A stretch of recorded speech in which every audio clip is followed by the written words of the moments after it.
Many imagine blacksmiths of the early Middle Ages as muscular heroes hammering out legendary swords for noble knights in clean workshops respected by all. Nothing could be further from the truth. The reality of becoming a blacksmith in 800 AD was starting as a terrified child, ripped from your family at age 8, working 16 brutal hours a day in scorching heat where one mistake meant burns that scarred you for life, if you survived at all.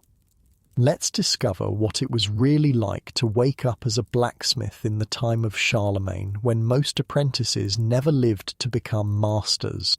So yeah, if these stories help you sleep, like or subscribe would be cool. Also drop where you're listening from and the time. I check the comments and it's crazy seeing people from like Australia and Norway on the same video. Alright, let's head back to 800 AD.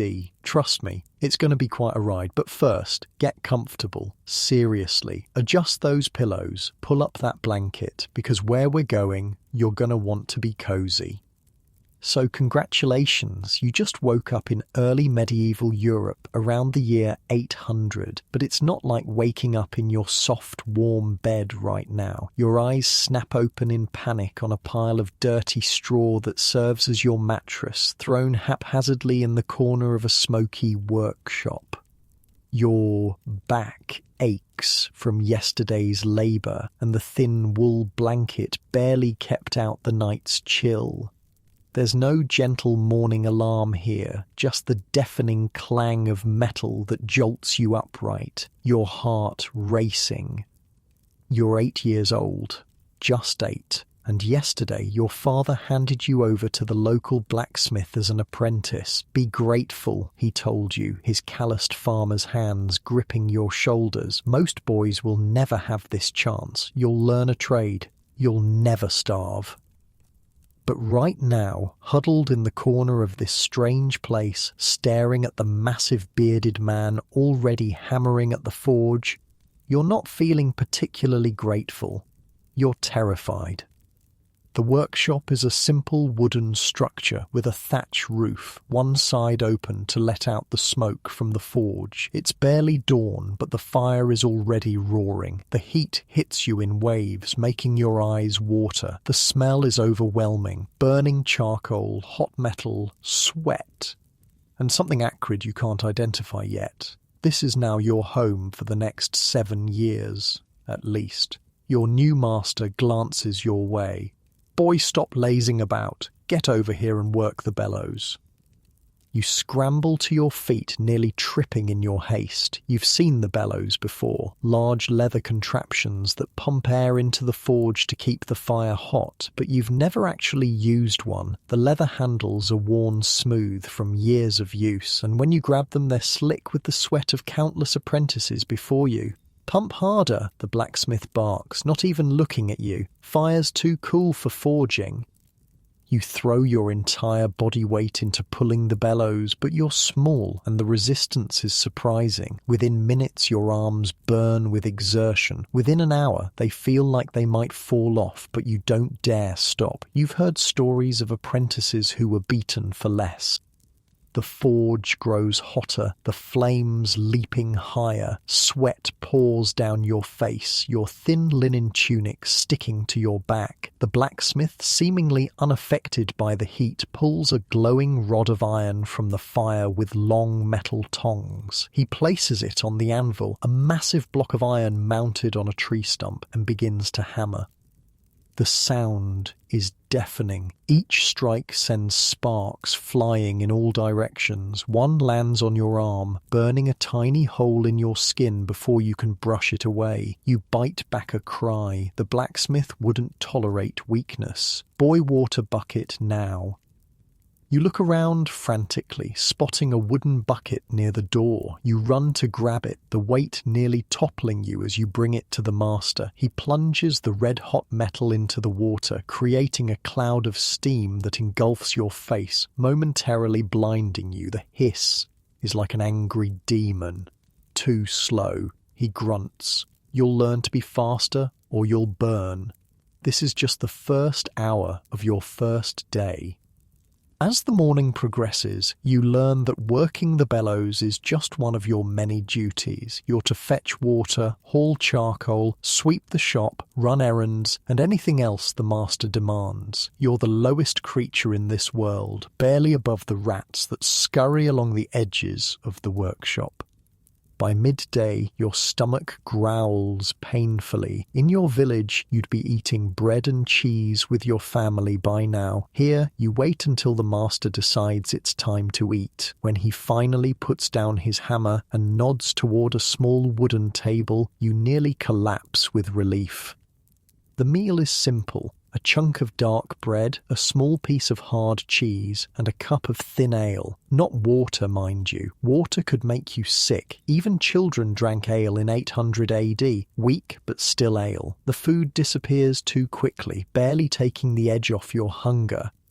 The master eats twice as much, watching you with calculating eyes. "Strong enough arms?" he asks, his first direct question to you. "Yes, master," you lie, your arms trembling with exhaustion. He snorts, clearly seeing through you. "They'll get stronger or you'll fail. Most do." That's when you notice another boy, perhaps 12, emerging from the back of the shop. His arms are corded with lean muscle, his face smudged with soot. He looks at you with a mixture of pity and contempt. "This is Einhard," the master says. "Been with me 4 years. He'll show you what to do when I'm not around." Einhard doesn't smile or greet you. 4 years ago, he was in your position. Now he's halfway through his apprenticeship with skills you can only dream of. But he's still just an apprentice, still years away from being allowed to actually create anything of value. "Come on," Einhard says, his voice surprisingly deep for his age. "We need more charcoal." You follow him outside to a small shed behind the workshop. Inside are stacks of charcoal, the fuel that keeps the forge burning hot enough to work iron. Charcoal burns hotter than wood, hot enough to make metal malleable. "Fill this," Einhard hands you a leather sack. "Don't drop any." Master counts it. The charcoal is lighter than you expected, but filthy. Within seconds, your hands are black. You'll eventually learn that you're never truly clean as a blacksmith's apprentice. The soot gets everywhere, under your nails, in the creases of your skin, even in your ears and nostrils. At night, you'll blow your nose and the rag will come away black. How long until I get to make something?" you ask Einhard as you struggle with the sack. He laughs, a short, harsh sound. "Years. I just started learning basic hammering last winter. For now, you just work and watch and try not to get burned too badly." "Have you been burned?" In answer, Einhard rolls up his sleeve, revealing a patchwork of small, round scars up his forearm. "Sparks," he says simply. "You'll have your own collection soon enough." Back in the workshop, the master is hammering again, shaping what appears to be a simple farm tool, perhaps a hoe blade. Nothing glamorous or knightly here. Most of a blacksmith's work in a small village is creating and repairing everyday items. Pots, tools, nails, hinges, wagon parts. You watch, fascinated despite your exhaustion, as the master transforms the glowing metal with precise hammer blows. It seems like magic, the way the unyielding iron becomes as workable as clay when hot enough. "Don't just stand there," the master growls, bellows. And so it goes. Hour after hour, your job is to keep the fire hot, fetch tools, sweep up metal filings, and stay out of the way. By the time the sun begins to set, every muscle in your body screams with pain. Your lungs burn from the smoke, your eyes sting, and your hands are covered in small burns and cuts. The master finally steps back from the anvil, stretching his massive back. "Enough for today," he says. "Clean up and get some sleep. Dawn comes early. Einhard shows you how to bank the forge fire, not extinguishing it completely, but covering it with ashes, so it can be easily restarted in the morning. The workshop must be swept clean, tools put away in their proper places, the water bucket refilled for tomorrow. Only then are you allowed to collapse onto your straw pile." Your stomach rumbles again. There was a meagre dinner of porridge and a bit of salted fish, but exhaustion wins over hunger. Tomorrow will be the same, and the day after, and every day for years to come. This is what becoming a blacksmith really meant in 800 AD. Not glory or immediate respect, but years of brutal labour, burns, beatings, and basic survival. Most apprentices didn't make it. They ran away, were sent back to their families as failures, or in the worst cases, were injured so badly they couldn't work. But there's something else too, something you glimpsed when watching the master transform that piece of iron. A kind of power, the power to create, to transform, to make something from nothing but fire and metal. It's this glimmer of possibility that will keep you going through the hardest days ahead. As you drift off to sleep, the last thing you hear is the distant howl of a wolf outside the village. You shiver, pulling your thin blanket tighter, not like your warm, safe bed right now, but at least you're inside, protected from the dangers that prowl in the night. Tomorrow will be another day of pain and learning, but for now, sleep comes quickly, your body too exhausted to resist its pull. Your second day begins much like the first, the loud clang of hammer on metal jolting you awake before dawn. But this time, you know what's expected. You're at the bellows before the master can shout at you, pumping with arms that protest every movement. Einhard gives you a small nod of approval as he stokes the fire with fresh charcoal. It's not friendship, not yet, but it's something. A tiny acknowledgement that maybe, just maybe, you might have what it takes to survive this.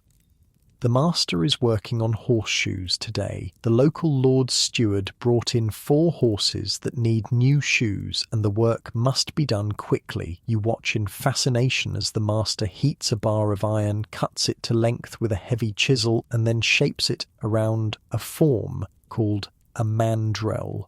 3 quick punches with a tool create the nail holes. The entire process takes mere minutes in the hands of a master.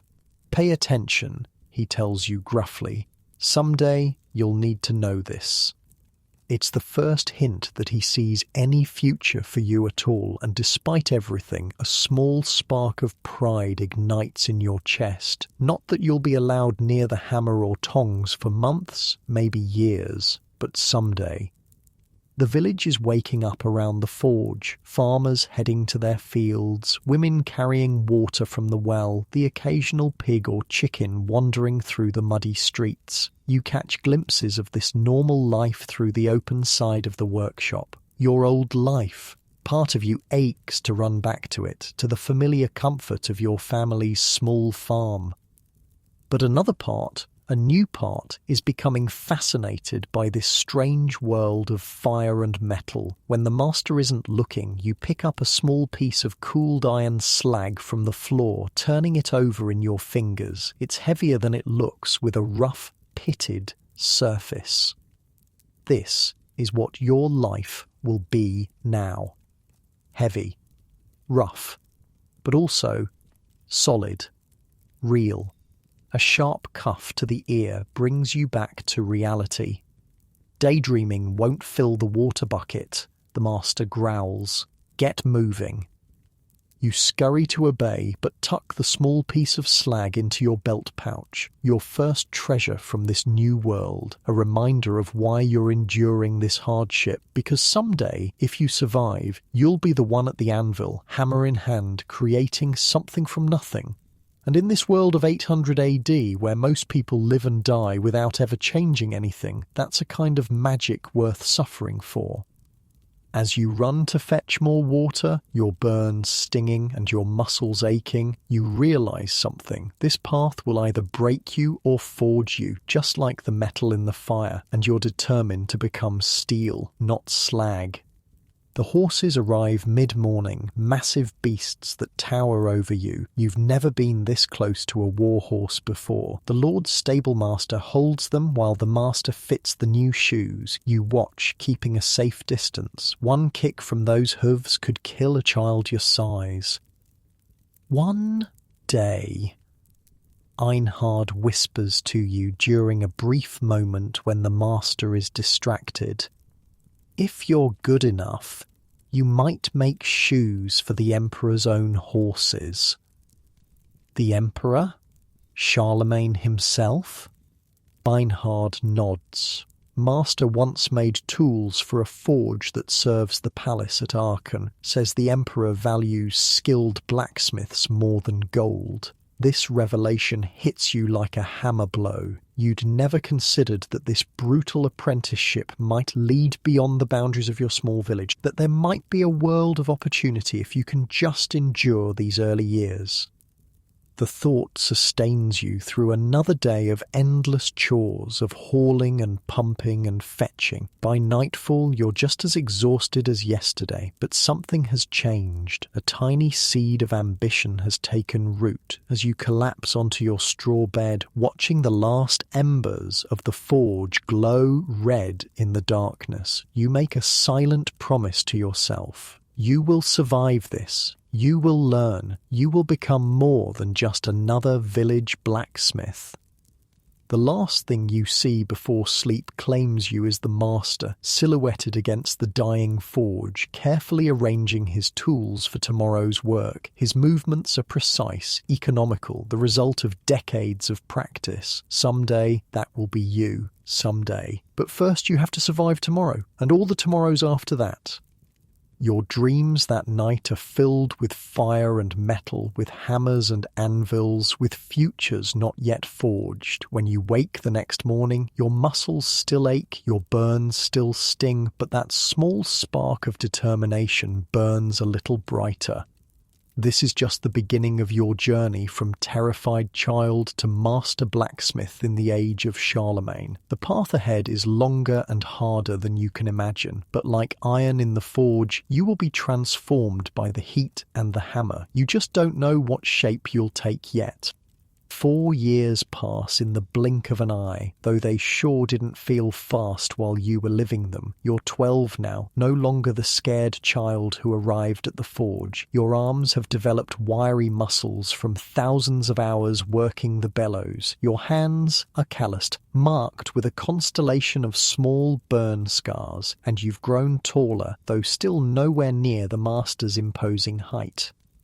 Dawn breaks over the village as you stoke the forge fire, a task that's become as natural to you as breathing. You don't need Einhard to show you anymore. In fact, Einhard completed his apprenticeship last spring and now travels as a journeyman seeking work in neighbouring towns. You miss him sometimes, but you've taken his place as the master's senior apprentice. There's a new boy now, Willem, a skinny 8-year-old with frightened eyes who reminds you painfully of yourself 4 years ago. He sleeps in the same corner you once did, on the same pile of straw that's been refreshed with new stalks for the changing seasons. Willem, you bark, trying to sound authoritative despite your voice occasionally cracking. The charcoal won't haul itself. The boy scrambles to his feet, rubbing sleep from his eyes. You feel a twinge of guilt for waking him so harshly, but this is how things work. Better he learn from you than face the master's impatience. Good, you say when he hefts the charcoal sack. Remember to keep it dry. Damp charcoal makes weak fires, and weak fires make weak iron. This is something the master taught you, and now you pass it on. Knowledge in the forge moves like this, from master to apprentice, generation to generation, an unbroken chain stretching back centuries. The master emerges from the small room attached to the workshop where he sleeps. He's a mountain of a man. with a beard now streaked with grey and forearms thick as tree trunks. After 4 years, you've learned to read his moods from the set of his shoulders. Today, they're relaxed. A good sign.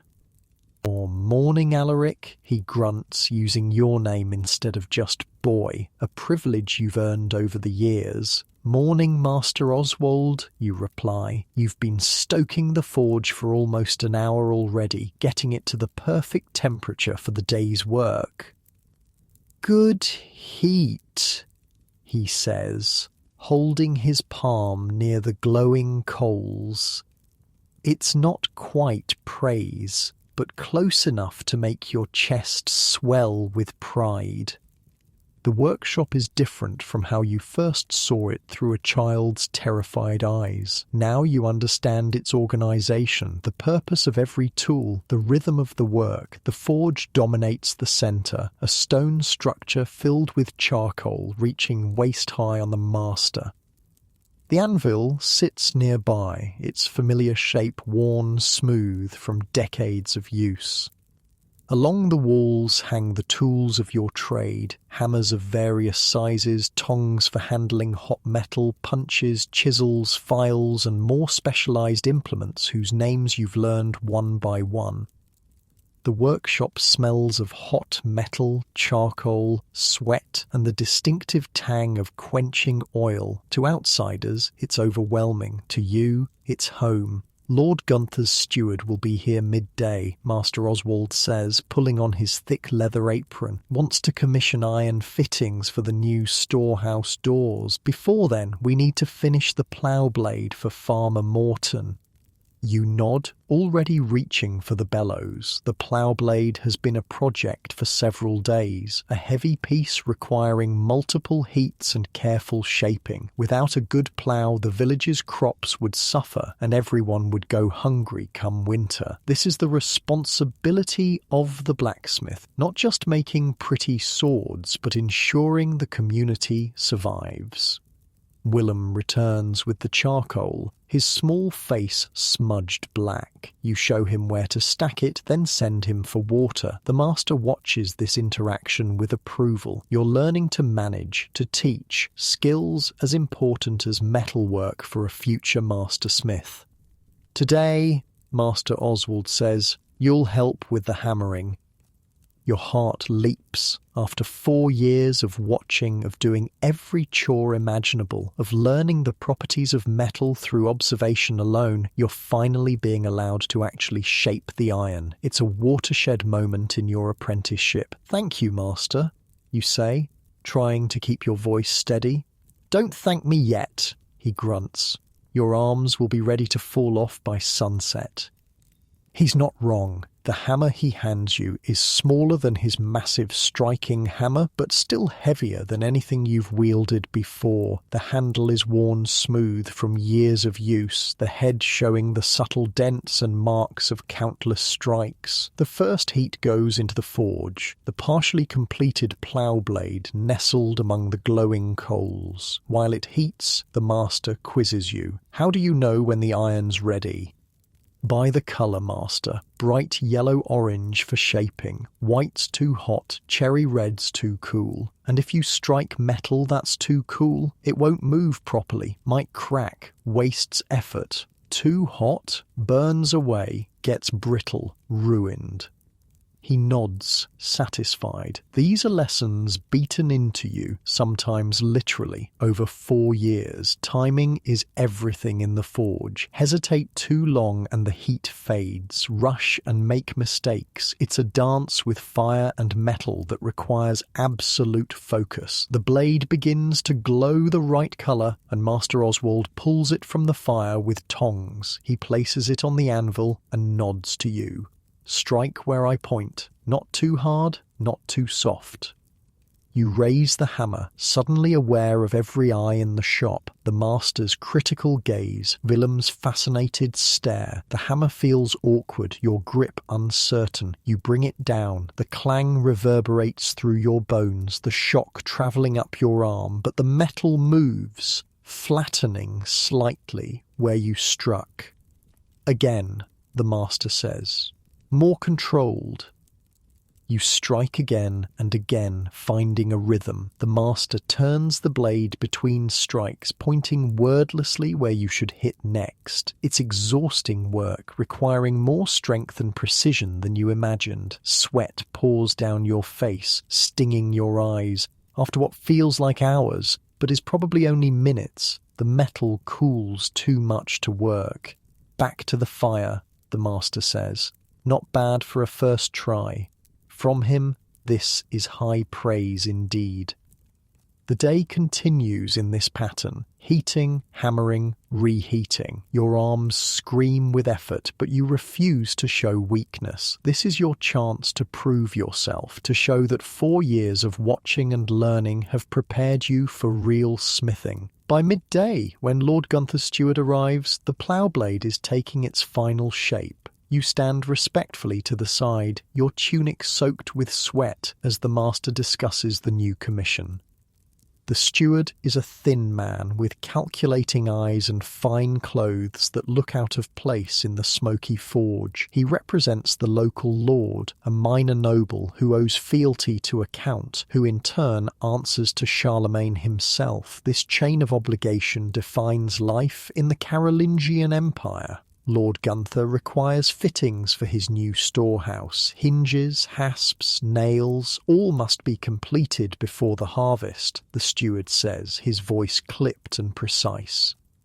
It will be done, Master Oswald assures him, but iron doesn't come cheap these days. The Emperor's campaigns require much. They haggle over the price, a dance as precise as hammer strikes on the anvil. You listen carefully. This too is part of your education.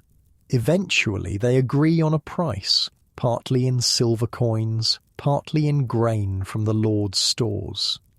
After the steward leaves, the master turns to you. Notice he didn't question the timeline or quality, only the price. That's because our reputation is solid. A blacksmith with poor work gets no commissions, no matter how cheap. You nod, absorbing this lesson. Reputation is currency in its own right. The afternoon brings a steady stream of smaller tasks. A farmer needing a broken tool mended, a woman from the village bringing a cracked cooking pot. You handle the bellows while the master works, occasionally being allowed to make a simple repair under his watchful eye. Through the open side of the workshop, you watch village life unfold. Children playing with hoops and sticks, women gossiping by the well, men returning from the fields. Sometimes you catch yourself wondering what life would have been like if you'd stayed on your family's farm. Simpler, perhaps. Easier on your body. But there's something about the forge that gets into your blood, something beyond mere survival. As the sun begins to set, casting long shadows across the workshop floor, the master inspects the completed plough blade. He turns it over in his massive hands, checking the edge, the balance, the thickness. "It'll do," he finally pronounces. Coming from him, it's practically a celebration.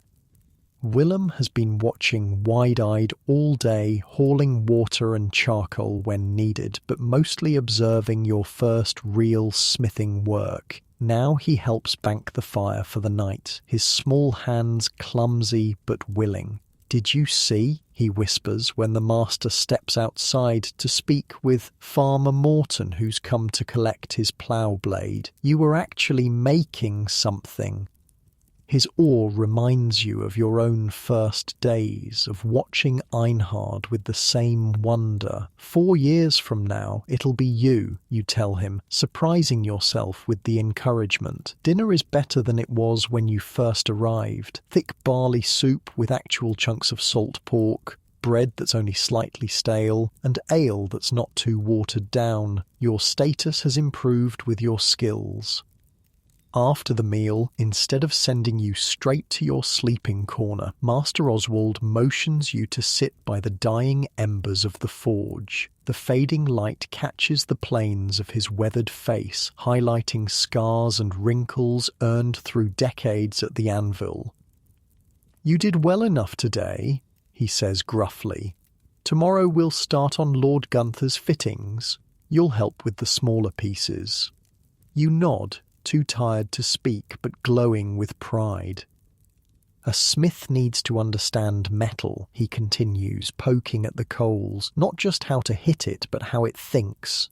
"Metal thinks, master?" you ask, confused. He snorts. Figure of speech, boy, but each piece of iron has its own nature. Some fight you, some yield easy. You need to learn to read it by the colour, the sound when struck, the way it moves. You listen intently. This is rare, the master actually explaining his craft rather than just demonstrating or barking orders. "Iron remembers," he says, his voice taking on an almost mystical quality. "Every hammer blow, every heat, treat it poorly, it'll break when you least expect. Respect it, understand it," he trails off, staring into the embers. "And it'll serve you well, you suggest?" He grunts in acknowledgement. "Get some sleep. Your arms'll be stiff as old leather tomorrow." He's right, of course. As you settle onto your straw mattress, now positioned further from the door in recognition of your status, every muscle protests, your hands throb, your shoulders burn, and you've got a new collection of tiny burns from flying sparks. But there's something else too, a sense of accomplishment that goes beyond mere survival. Today you didn't just endure, you created. The plough blade that will turn the earth next spring bears the marks of your hammer, your effort. Willem is already asleep, his small chest rising and falling steadily. You watch him for a moment, remembering your own early days. The fear hasn't entirely left him yet, but he's learning. Maybe someday he'll be where you are now, and you'll be, where? A journeyman like Einhard? A master with your own forge? These possibilities, once unimaginable, now seem within reach. Outside, the village is quiet except for the occasional bark of a dog or distant laugh from the alehouse. The rhythm of rural life continues around you. Sowing and reaping, birth and death, the turning of seasons that governs everything. But the forge follows its own rhythm, one of fire and metal and human will. And now you're truly part of it, no longer just an observer, but a participant in this ancient dance of transformation. Your eyelids grow heavy, your thoughts blurring at the edges. Tomorrow will bring new challenges, new lessons, new pains. The fittings for Lord Gunther's storehouse, perhaps a chance to work the metal independently, even if just for simple nails. The last thing you see before sleep claims you is your own hands in the dying light. Stronger now, shaped by the forge as surely as the metal you work. The hands of a blacksmith in training, no longer a child's hands. And somewhere in the darkness, the future waits to be hammered into shape. Morning arrives with the familiar ache in your muscles, now compounded by yesterday's exertions. But there's a new feeling too, eagerness to return to the anvil, to feel the rhythm of hammer on metal. The day begins like any other, stoking the forge, organising tools, preparing for the first heat. But today, Master Oswald hands you a small rod of iron. "Make nails," he says simply. "Lord Gunther will need hundreds for his storehouse. Show me you can handle the simple before attempting the complex." A nail, just a tapered piece of iron with a flattened head. So basic, most people never give them a thought. But as you soon discover, creating a good nail requires precision, consistency, and focus. The master demonstrates once, his movements economical and practiced. Heat the rod until it glows the right colour. Draw out the point on the anvil with carefully placed hammer blows. Cut it to length using the hardy, a chisel-like tool that fits into a hole in the anvil. Form the head with a few quick strikes. The entire process takes him less than a minute. Your attempts are far slower, your results irregular. Some points are too blunt, some too thin, some heads are off-centre or malformed. Again, the master says, each time neither criticizing nor praising, just watching. By midday, your pile of acceptable nails has grown, though not as quickly as you'd hoped. Your hands are cramped from gripping the hammer, your forearms burning from the repetitive motion. Not bad, the master finally says, examining your work. You'll improve with practice, and there'll be plenty of that. We need at least 500 for the storehouse. The thought of making 500 nails is daunting, but also oddly satisfying. Each one slightly better than the last, your body learning the movements until they become instinct. This is how you truly learn the craft. Not all at once in great leaps, but nail by nail, hammer blow by hammer blow, day after day. The small victories that eventually add up to mastery.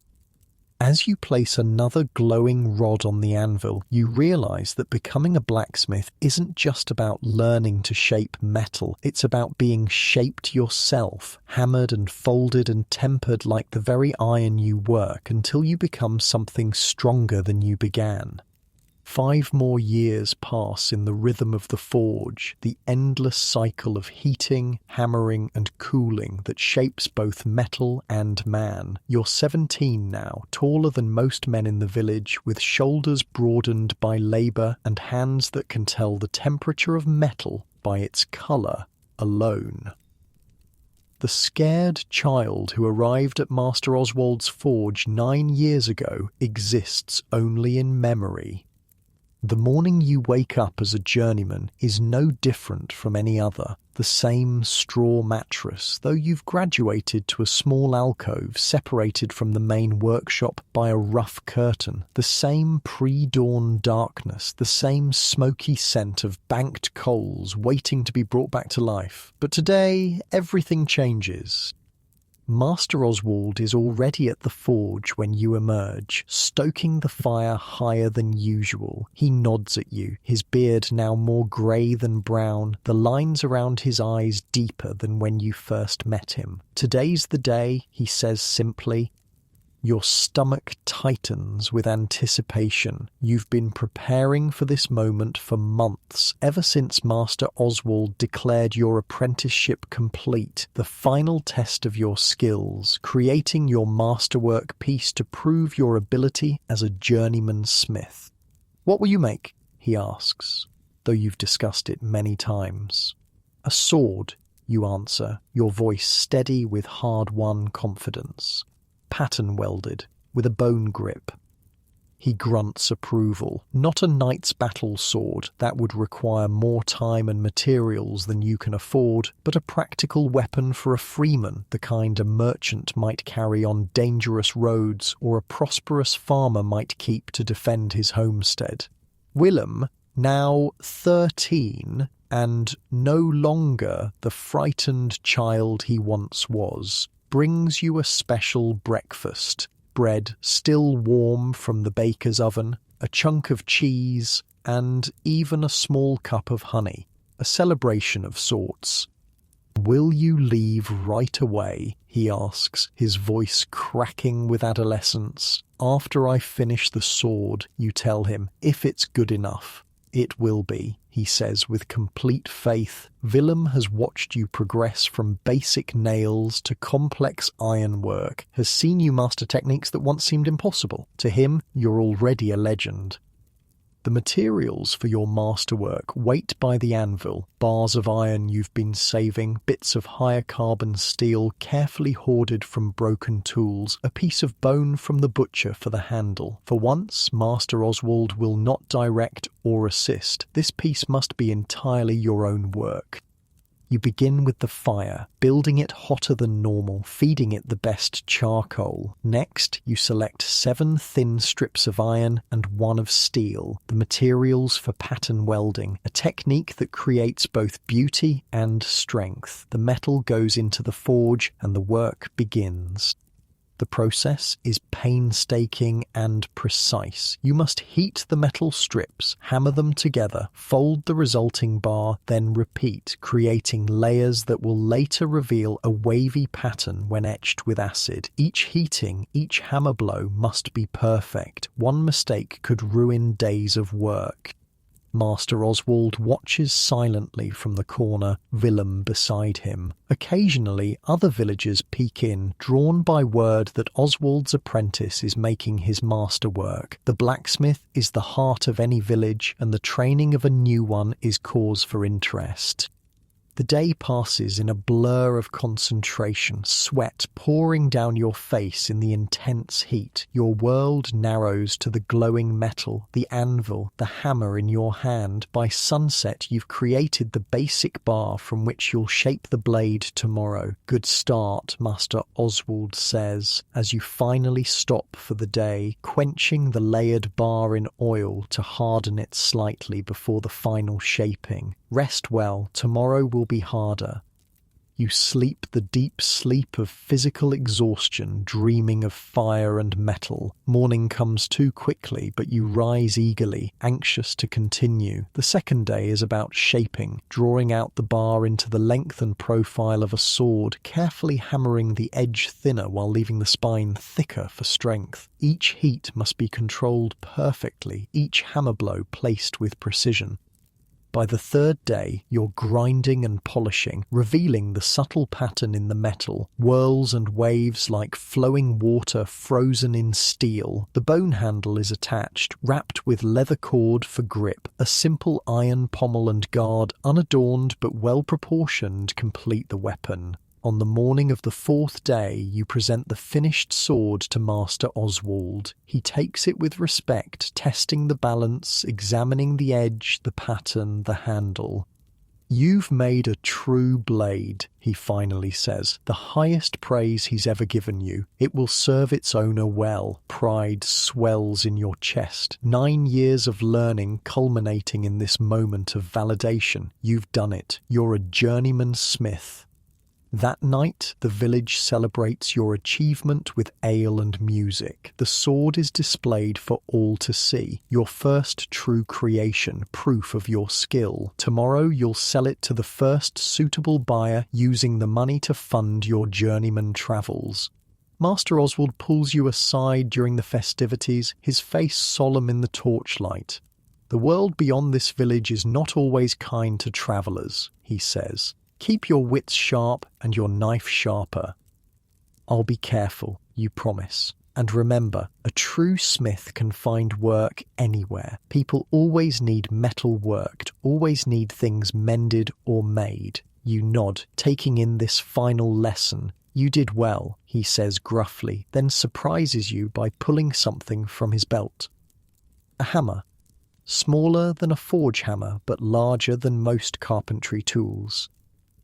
"This was my journeyman hammer. Carried it from Saxony to Francia. Never failed me. Now it's yours." The gift leaves you speechless. Master Oswald has never been one for sentimentality. You take the hammer reverently, feeling the perfect balance, the handle worn smooth by years of use. "Thank you, Master," you manage finally. "Not Master anymore," he corrects. "Just Oswald. You're a smith in your own right now."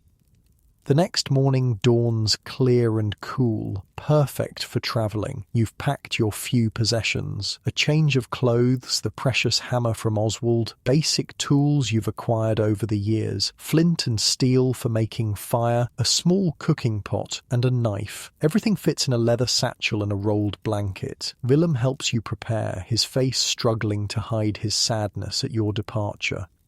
"I'll write to you," you promise, though both of you know that neither of you can read or write. It's a promise to remember, to check in when possible. "Maybe I'll be on my journeyman travels when you return," he says hopefully. "Maybe," you agree, though who knows what the future holds.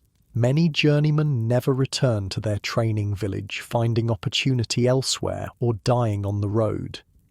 Saying goodbye to Master Oswald, just Oswald now, is harder than you expected. This gruff, demanding man has been the centre of your life for 9 years, has shaped you as surely as you've shaped metal under his guidance. Go with God, he says simply, clasping your forearm in the grip of equals. I'll make you proud, you reply. Already have, he grunts, then turns back to the forge as if it's any other day.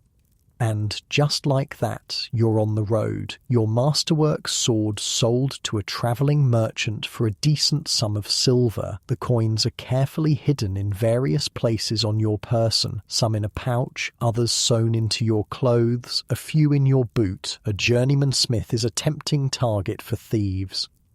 The first few days of travel are disorienting. After 9 years of rigid routine in the forge, the freedom to choose your own path is almost overwhelming. You head north toward the larger town of Reims, where you've heard there are several established smiths who might hire a journeyman. The road is busier than you expected. Farmers bringing goods to market, pilgrims on religious journeys, merchants with loaded carts, occasional groups of armed men serving some local lord. Everyone eyes strangers with suspicion, but the hammer at your belt marks you as a smith, a useful trade, and most nod respectfully as you pass. You sleep under hedges or in barns when farmers allow it, careful to be up and moving at first light. The silver from your sword is enough to buy food for several weeks if you're careful, but you're saving it for emergencies. Instead, you forage when possible, wild onions, berries, occasionally setting snares for rabbits using skills remembered from childhood. A week into your journey, you encounter your first opportunity to practice your trade. A farmer's cart has broken an iron wheel rim on the rutted road, leaving him stranded with a load of wool bound for market. Can you mend it, Smith? He asks hopefully, recognizing your profession from your bearing and the hammer at your belt. You examine the break, clean enough, the metal good quality. I can, but I'll need a fire hot enough to heat the iron. Together, you build a makeshift forge using stones from a nearby wall and charcoal the farmer happens to be carrying for trade. Your portable bellows, a cleverly designed folding leather contraption that was your personal project during your final apprentice year, brings the fire to working heat. It's strange working without the familiar anvil, but a large flat stone serves well enough for this simple repair. Within an hour, you've rejoined the broken rim, hammering the hot metal until the seam is nearly invisible. The farmer is overjoyed, insisting on paying you with a small wheel of cheese and information about a nearby monastery where they might need a smith's services. Their regular smith died of fever last month, he tells you. They've been making do with a brother who has some skill but no proper training. You thank him and adjust your course towards the monastery. This is how journeymen survive, following opportunities, relying on the network of information that flows along the roads of the empire. The monastery proves to be a stroke of luck. The abbot receives you warmly, explaining their predicament. Their previous smith had maintained their bells, repaired metal fixtures, and created tools for the monastery's various workshops. The brother who's been filling in has managed basic repairs, but lacks the skill for more complex work. We can offer room and board, plus a small stipend if you'll stay and help for a few weeks, the abbot proposes. You accept gladly. The monastery has a well-equipped forge, though smaller than Oswald's, and the work is varied and interesting. You repair hinges for massive oak doors, mend broken tools, and even create delicate iron fittings for a reliquary being crafted by the monastery's woodworkers. The brothers treat you with respect, interested in your craft. One elderly monk spends hours watching you work, asking questions about techniques. I'm writing a book of crafts, he explains, showing you pages of careful Latin script, so knowledge won't be lost if masters die before teaching everything they know. The concept is foreign to you, writing down smithing techniques rather than passing them person to person. But you do your best to explain your methods clearly. demonstrating how metal moves differently at various temperatures, how to judge hardness by color and sound.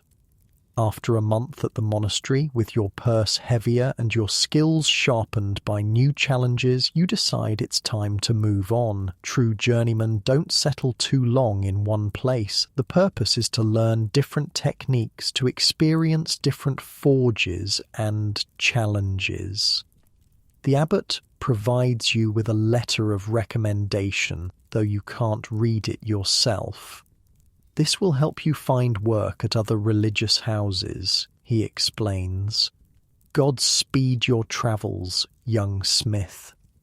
Back on the road, you head east toward the Rhine, where larger towns promise more specialized work. The journey is harder now. Autumn is turning toward winter, the roads muddier, the nights colder. You miss the warm monastery and sometimes even the familiar discomforts of Oswald's forge. 2 weeks of travel bring you to a fair-sized town nestled against a bend in the Rhine. The sound of hammering draws you to the local smithy, a substantial building with multiple forge fires burning and the distinctive smell of hot metal that always smells like home. The master here is a wiry man named Gerhard, with a shock of white hair and hands so gnarled by arthritis they look like tree roots. Despite his age, his skill is evident in the fine examples of ironwork displayed around his shop. "Another journeyman?" he asks when you introduce yourself. "Third this month. Everyone wants to work iron these days." Your heart sinks, expecting rejection, but he continues, "But none with monastery training. Let's see what you can do." He tests you with a complex hinge design, watching critically as you work the metal. Your monastery experience proves valuable. The brothers had needed similar work for their scriptorium cabinets.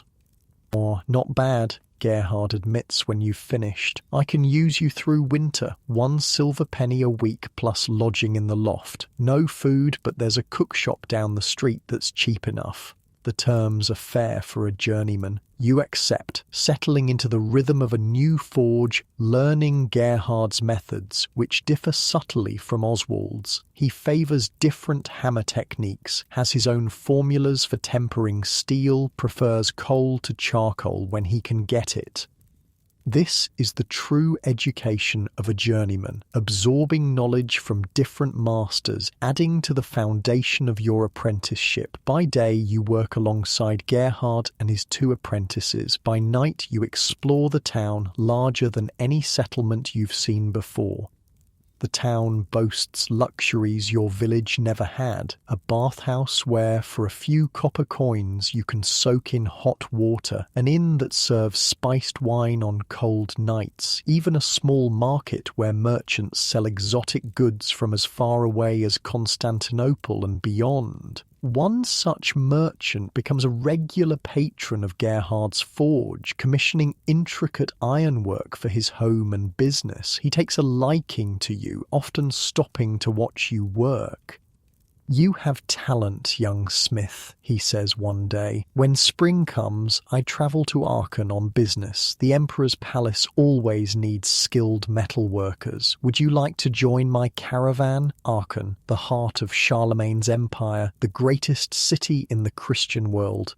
The opportunity is beyond anything you imagined when you set out on your journeyman travels." "I would be honoured," you reply, your mind already racing with possibilities. Winter passes in a blur of work and anticipation. You save every penny of your wages, occasionally splurging only on better food or materials to practice techniques you'll need in Aachen. Gerhard, learning of your opportunity, spends extra time teaching you decorative metalwork that might impress the Imperial craftsman. "You'll represent my forge," he says gruffly. "Do it well." As the first hints of spring soften the air, you pack your belongings, now including new tools purchased with your wages and examples of your finest work wrapped carefully in oiled cloth. The merchant's caravan assembles at the town gate, a line of wagons loaded with trade goods, guards on horseback, other travellers joining for safety. You look back at Gerhard's forge one last time, silently thanking the old smith for his knowledge. Then you turn toward the road that will lead to Aachen, to opportunity, to the next chapter in your life as a journeyman blacksmith in the age of Charlemagne. The road stretches before you, muddy from spring rains, but leading to possibilities you could never have imagined as that frightened child on your first day of apprenticeship. Whatever challenges lie ahead, you face them with the confidence of a craftsman who has mastered fire and metal, who has been shaped by the forge into something stronger than he began. Your hand touches the hammer at your belt, Oswald's journeyman hammer, now yours, and you step forward into your future. Aachen exceeds every expectation you had formed during those long winter nights dreaming of the Emperor's capital. The palace complex alone dwarfs the largest buildings you've ever seen, its stone walls and columns rising impossibly high, crowned with arches that seem to defy gravity itself. The chapel, with its octagonal design and golden mosaics, makes you wonder if you've somehow wandered into heaven. But it's the Imperial forge that truly takes your breath away. Unlike the simple village smithies you've known, this is a complex of buildings dedicated to metalworking, with specialized areas for different tasks. Multiple forges burn day and night, each attended by smiths working on specific projects. Weapons in one section, decorative metalwork in another, tools and practical items in a third. The sounds of hammers ring in counterpoint, creating a symphony of metal that speaks directly to your soul. Your merchant patron introduces you to the master of the Imperial forge, a stern Frank named Einhard, no relation to your fellow apprentice from years ago. He examines your samples with critical eyes while you stand nervously before him, aware that this moment could determine the course of your life. Competent work, he finally says, which from such a master is high praise indeed. We need help with the new bronze doors for the chapel expansion. Can you work bronze as well as iron? You've had limited experience with bronze, mostly repairs to cooking pots and church bells during your journeyman travels, but opportunity doesn't always wait for perfect preparation. I understand the principles, you say carefully. I would be honoured to learn your methods. Einhard nods, appreciating your honesty. 2 silver denarii per week, dawn to dusk, 6 days. You'll assist Rodolph with the bronze casting. Just like that, you're employed in the Imperial forge, working for the greatest ruler in Christendom. The wage is generous, more than double what you earned in Gerhard's shop, but the real payment is in knowledge and connections. Rodolph, your new supervisor, is a short, barrel-chested man from Italy who speaks with a thick accent but knows more about metal than anyone you've met. Under his guidance, you learn the intricacies of bronze work, how to create proper moulds, how to calculate alloy mixtures, how to pour the molten metal without dangerous bubbles or weaknesses. The bronze doors are a massive undertaking, depicting biblical scenes in relief. Your job begins with the humblest tasks, preparing clay for moulds, stoking fires to precise temperatures, cleaning finished pieces, but Rodolph is a born teacher, explaining each step as you work together. Bronze remembers every mistake, he tells you, echoing Oswald's words about iron from years ago. Get the pour wrong, the whole piece is ruined. The work is challenging, but deeply satisfying. You're part of something magnificent, something that will outlive everyone involved in its creation. When the first door panel is successfully cast, a scene of Christ entering Jerusalem, the entire workshop celebrates with strong wine and roasted meat, a luxury you rarely experienced as an apprentice or journeyman. Months pass in this new rhythm. You establish yourself as reliable and skilled, gradually being trusted with more complex tasks. Your quarters, a small room shared with 3 other craftsmen, is sparse but comfortable compared to your journeyman travels. The food in Aachen is better than anything you've known, with spices from distant lands and fresh bread daily. Your world expands beyond the forge as well. On your free days, you explore the city, visiting the markets where merchants from across the known world sell their wares. You befriend other craftsmen, woodworkers, stonemasons, glassblowers, exchanging techniques and stories over ale in the evenings. Sometimes you catch glimpses of the Imperial court, nobles in fine clothes, clerics with their scrolls and serious expressions, even occasionally the Emperor himself, now aging but still imposing with his legendary beard and keen eyes. These people inhabit a different world than yours, but you take pride in knowing your work contributes to the grandeur that surrounds them. 2 years pass in this manner, your skills growing alongside your savings. The bronze doors are completed and installed in the chapel extension, and you feel a swell of pride whenever you pass them, knowing your hands helped create this lasting beauty. But as your 3rd year in Aachen begins, a restlessness grows within you. You've learned much, saved a respectable sum, and established connections throughout the region. Something whispers that it's time for the next step in a smith's journey, establishing your own forge. The opportunity comes unexpectedly through one of the court officials who regularly commissions items from the Imperial forge. Baron Theodoric, whose estates lie 3 days' ride from Aachen, mentions that the smith in his main village has died, leaving the community without this essential craftsman. The old forge still stands, he tells you. A competent smith could be established quickly. The village is prosperous. Good farmland, a small monastery nearby, regular trade along the river.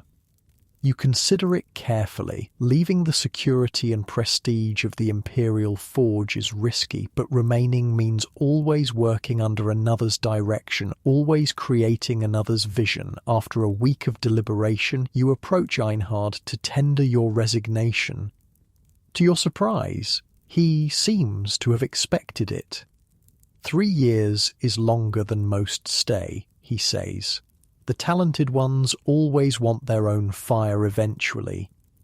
Rather than disappointment, he offers support, a letter of recommendation bearing the Imperial seal, and more practically, permission to purchase tools and materials at the palace's discounted rate before you leave. The Emperor needs skilled smiths throughout his lands.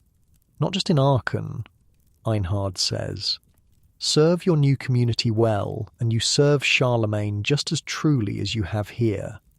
Armed with your savings, quality tools, and Einhard's blessing, you make arrangements to travel to Baron Theodoric's lands. The Baron himself offers you transport on his return journey, your few possessions and newly acquired equipment loaded in a small cart.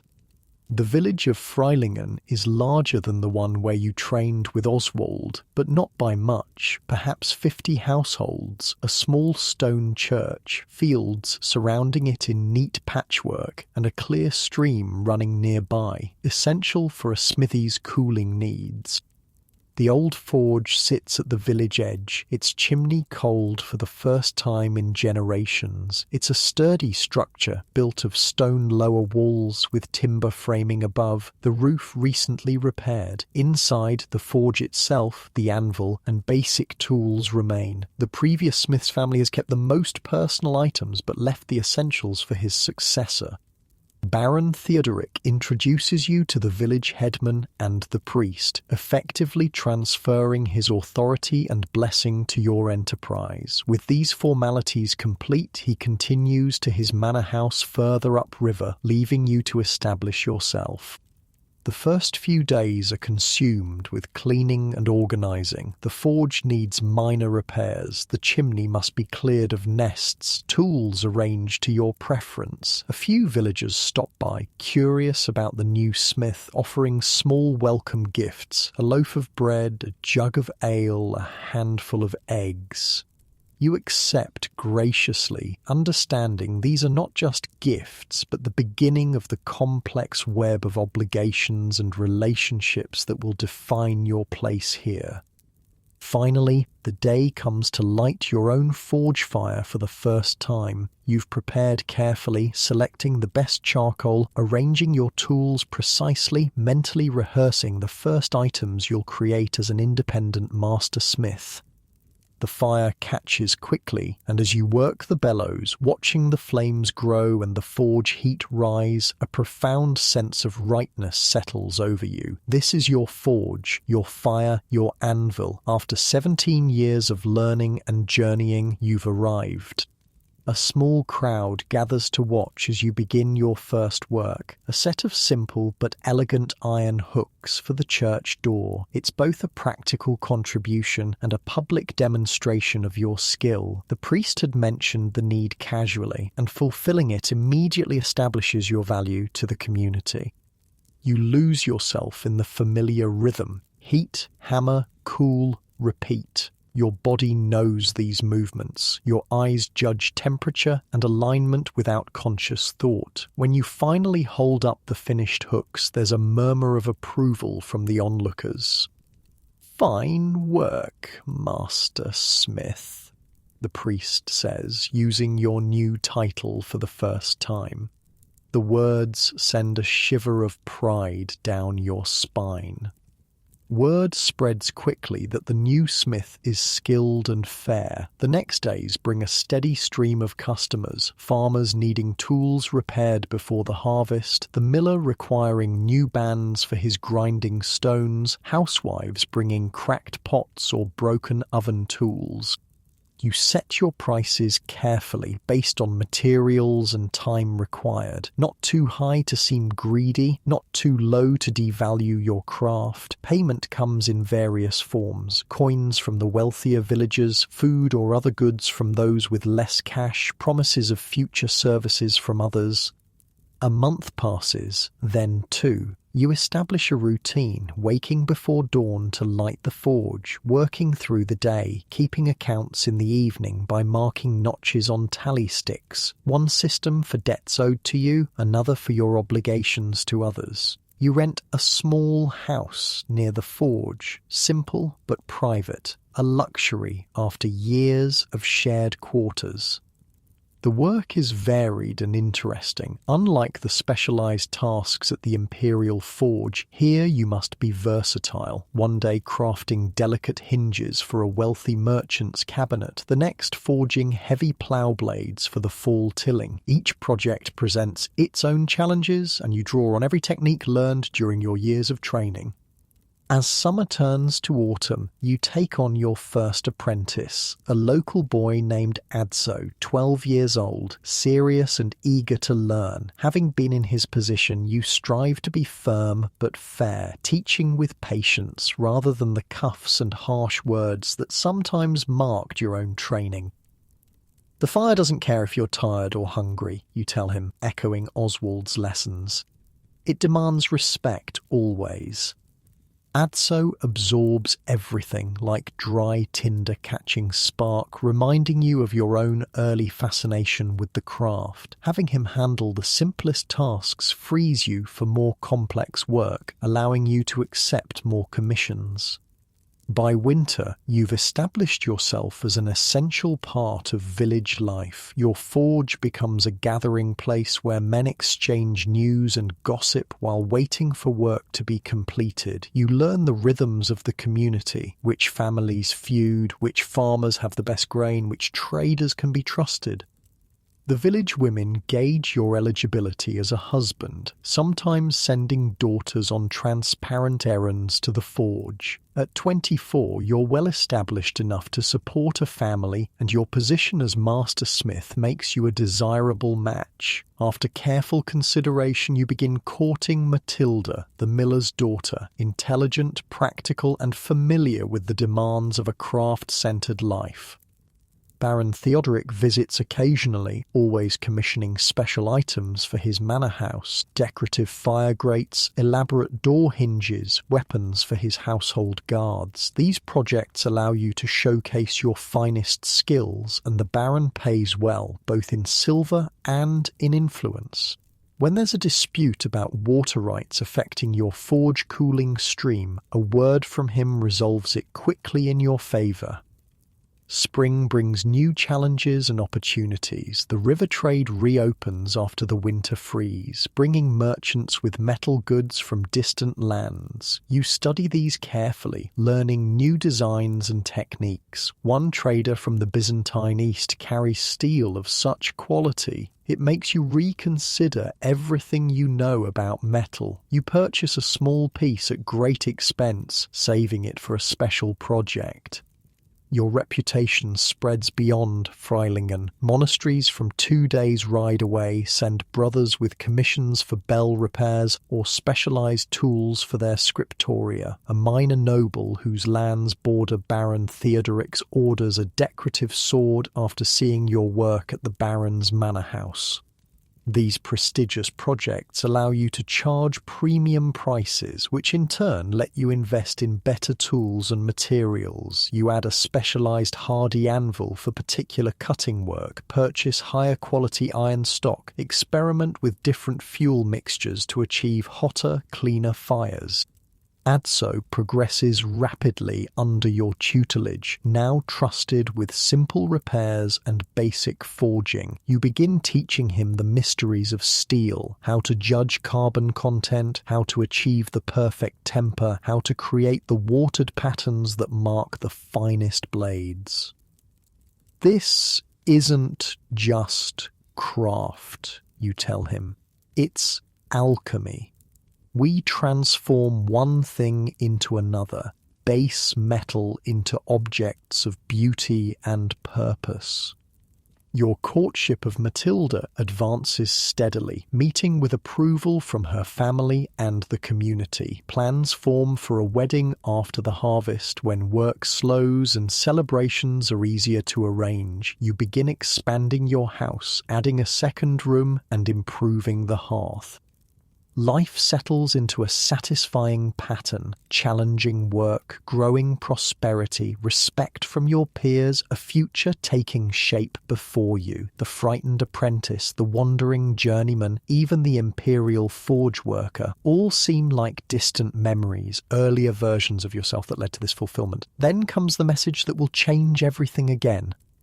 A royal messenger arrives in Fryingan, bearing a sealed letter addressed to you by name. The village buzzes with speculation as he delivers it directly to your forge. Breaking the wax seal, you find a summons from Einhard, master of the Imperial forge.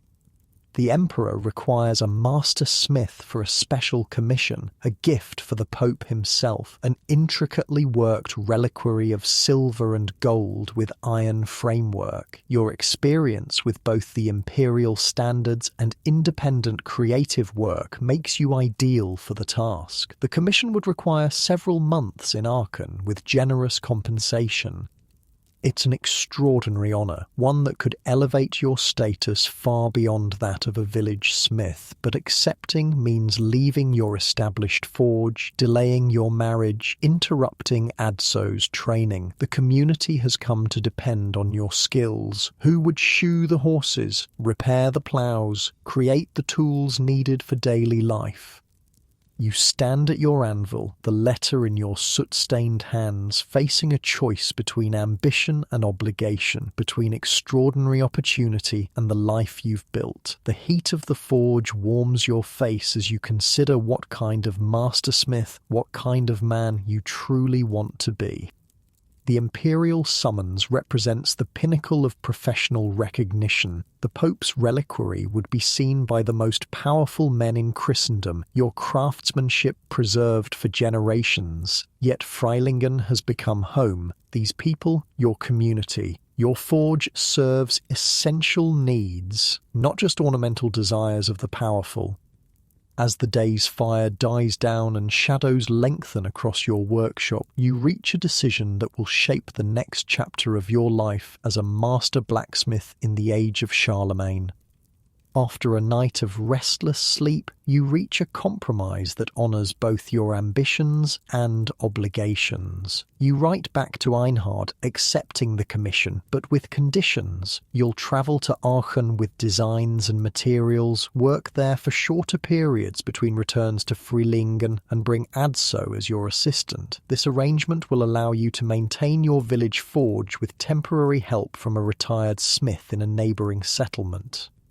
To your surprise, Einhard agrees. The Emperor values craftsmanship over convenience, and your solution demonstrates the practical problem-solving expected of a master smith. Matilda, showing the practicality that first attracted you, supports your decision. The honour of an Imperial commission and its payment will provide security for your future together.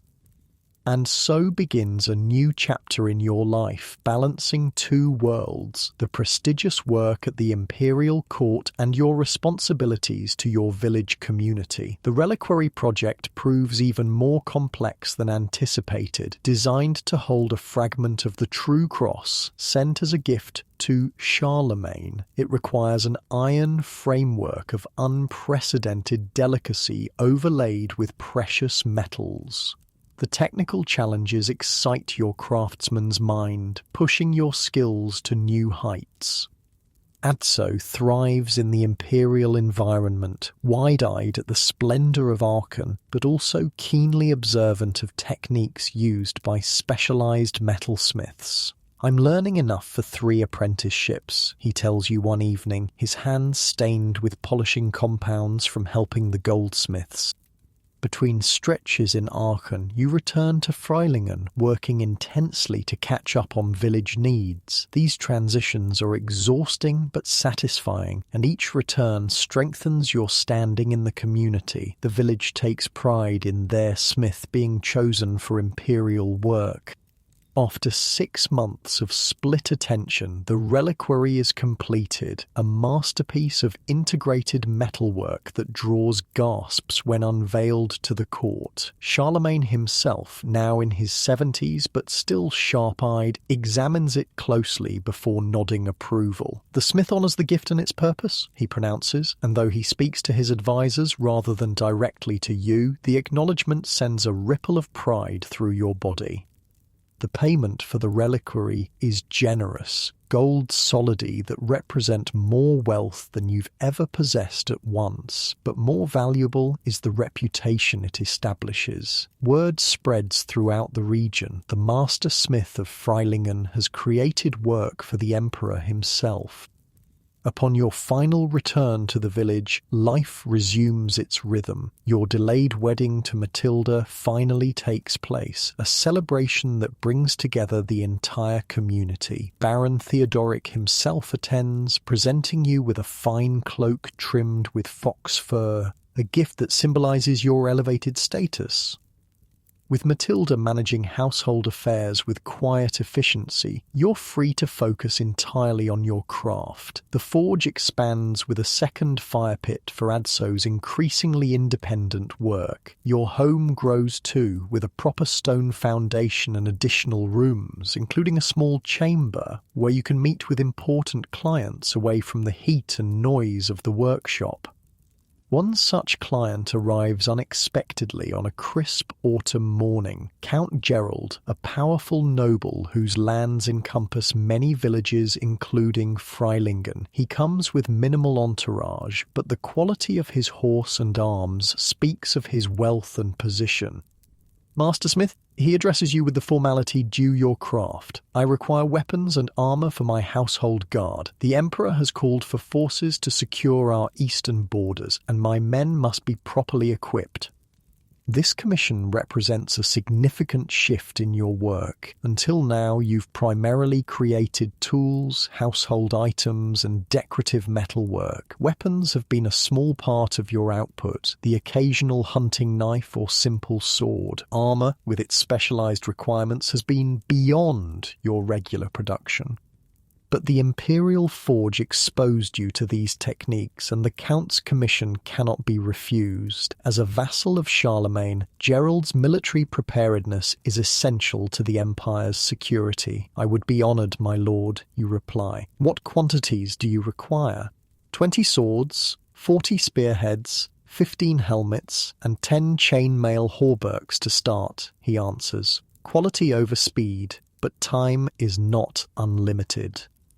The scale is daunting. This is not work you can complete alone. Even with Adso's help, it will require organisation, additional labour, and expanded facilities. "I'll need to bring in assistance, my lord, and acquire substantial raw materials. The costs will be significant." Count Gerald nods, unsurprised. "I've brought silver for the initial payment," he says, gesturing to a sealed pouch his attendant holds. "Baron Theodoric vouches for your honesty and skill. Don't disappoint either of us." After he departs, you sit with Matilda, calculating what this project will require. The silver payment is generous, but the logistical challenges are immense. You'll need to convert part of the nearby barn into an extended workshop, hire strong labourers for the heavy hammering, source quantities of high-quality iron, and acquire specialised tools for armour making. It's an opportunity, not just a challenge, Matilda points out. Complete this successfully and more such work will follow. She's right, of course. Weapons and armour command higher prices than agricultural tools. Noble patrons pay more reliably than farmers dependent on harvest fortunes. This commission could elevate your forge from a village necessity to a regional powerhouse. The transformation begins immediately. Within days, workers are adapting the barn, creating a larger forge area with multiple fire pits. You send Adso with a cart and silver to the iron markets of the nearest city, trusting his trained eye to select the best stock. Runners carry messages to smiths you know from your journeyman days, offering work at good wages. By the month's end, your modest forge has become a small factory. 3 journeyman smiths have joined you, each bringing specialised skills. One is particularly adept at blade grinding, another at heat treating, the third at metal shaping for helmets. Under your direction, they work in coordinated shifts, maximising the use of fires and tools. Local men are hired for the heaviest labour, working the larger bellows, striking with sledgehammers for the initial forming, hauling materials. Matilda manages this expanded household, ensuring all are properly fed and quartered, keeping accounts with meticulous care. The work is grueling but exhilarating. Each weapon type presents unique challenges, and armour even more so. Chainmail is particularly demanding. Thousands of individual rings must be formed, linked together, and riveted closed, a painstaking process that strains the eyes and fingers. But the techniques you learned at the Imperial Forge serve you well, allowing you to establish efficient methods. Adso thrives amid the intensity, absorbing new skills from each journeyman while maintaining the quality standards you've instilled in him. He'll be ready for his masterwork piece within a year, one of the journeymen comments, recognizing talent and thorough training. As weeks pass, the commissioned items begin to accumulate in the secure storeroom you've built specially for this purpose. Each sword is individually tested for strength and balance, each spearhead properly hardened, each helmet fitted with care. The mail hauberks take longest, but gradually they too are completed, ring by ring, each one representing hours of focused labour. Count Gerald sends periodic inspectors to check progress, and their reports must satisfy him, for no complaints return. When the first complete set of equipment is ready, sword, helm, and mail, you send word to the Count's fortress. He arrives personally to examine the work, bringing his arms master, a scarred veteran named Ragnar, who tests each piece with expert scrutiny. The sword is flexed, struck against a wooden post, examined for balance. The helmet is inspected for sight lines and protection. The mail is checked ring by ring for proper closure. This equals anything from the Imperial armories, Ragnar finally pronounces, nodding to his lord. Count Gerald seems pleased but not effusive. Nobles rarely show too much satisfaction when negotiating with craftsmen. Continue at this standard, he says. I may require additional pieces before campaign season. As he prepares to leave, he pauses, studying you with calculated assessments. The Emperor has postponed his campaign until spring, but preparations continue. I'm responsible for equipping 300 men from my lands. Not all require such fine equipment as my personal guard, but all need serviceable arms. The implication is clear. This initial commission could be just the beginning of much larger orders. Both opportunity and burden, it would mean maintaining this expanded operation indefinitely. I stand ready to serve the Emperor's needs through you, my lord. You respond carefully, aware of the political complexities. Direct Imperial service brought prestige, but also rigid obligations. Working through Count Gerald offers some independence while still connecting to larger purposes. Winter settles over Fryingan, but your forges never cool. The expanded workshop, now employing over a dozen men, has transformed the village economy. Farmers supply food, women spin and weave cloth for the workers' needs. The alehouse does brisk business each evening. Your operation has become the centre of local prosperity. Matilda announces she's with child, bringing personal joy amid professional intensity. The thought of fatherhood, of a legacy beyond metal and fire, shifts something fundamental in your perspective. Your work has always been about survival, advancement, craft. Now it connects to a future beyond your own life. As the first snows blanket the countryside, Count Gerald sends word. He requires not just equipment for his men, but a special sword for himself, worthy of his station when presented at the Emperor's spring court. This commission allows you to utilize that precious Byzantine steel purchased years ago, saved for a project of true significance. The creation of this sword becomes a personal quest separate from the production work overseen by your journeyman. You return to the pure focus of individual craftsmanship, working alone during pre-dawn hours before the workshop fills with men and noise. The blade takes shape slowly, requiring multiple careful forging sessions to layer and pattern the steel. You experiment with edge-hardening techniques learned from a Saxon smith during your journeyman days, seeking the perfect balance between flexibility and cutting power. For the hilt, you collaborate with the local woodcarver and the leather worker, creating a grip that fits Count Gerald's hand precisely based on measurements provided by his steward. The pommel and guard are formed from bronze, engraved with symbols of his lineage and authority.